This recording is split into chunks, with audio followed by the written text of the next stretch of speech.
નમસ્કાર, હું છું doctor Amera, medical officer doctor Subhash Ayurvedic and general hospital. આજે આપણે વાત કરીશું ડાયાબિટીસ વિશે. લોહીમાં શર્કરાનું પ્રમાણ વધવું તેને ડાયાબિટીસ કહેવાય છે. શાના કારણે થાય છે? સ્ટ્રેસ, વ્યાયામનો અભાવ, વધુ પડતા ગળ્યા ખોરાક, બહારનું અનહેલ્ધી ફાસ્ટફૂડ, બેઠાડું જીવનશૈલી, વ્યસન, વધુ પડતો ચરબીવાળો ખોરાક તથા વારસાગત રીતે બી ડાયાબિટીસ થઈ શકે છે. લક્ષણો: વારંવાર પેશાબ થવો, વારંવાર ભૂખ લાગવી, વજન ઓછું થવું, ઘાનું જલ્દી ના રૂજાવું, મૂડ સ્વિંગ્સ તથા થાક લાગવો. ડાયાબિટીસ થાય તો શું ધ્યાન રાખવું જોઈએ? ડૉક્ટરને કન્સલ્ટ કરીને નિયમિત સારવાર લેવી જોઈએ તથા પરેજી પાડવી જોઈએ. પરેજીમાં નિયમિત વ્યાયામ તથા કસરત કરવી જોઈએ. સમતોલ આહાર લેવો જોઈએ. સમયસર લોહીની તપાસ કરવી જોઈએ.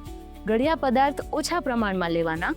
લીલા શાકભાજી, ફણગાવેલા કઠોળ, ફળો યોગ્ય પ્રમાણમાં સેવન કરવું જોઈએ.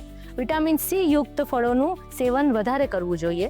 મેંદા તથા મેંદાની વસ્તુઓ જેમ કે બ્રેડ, નાન, પિઝા, બિસ્કિટ વધારે ના ખાવું. દૂધ તથા દૂધની બનાવટ જેમ કે ચીઝ, બટર ઓછી લેવી. ખુલ્લા પગે ચાલવું નહીં.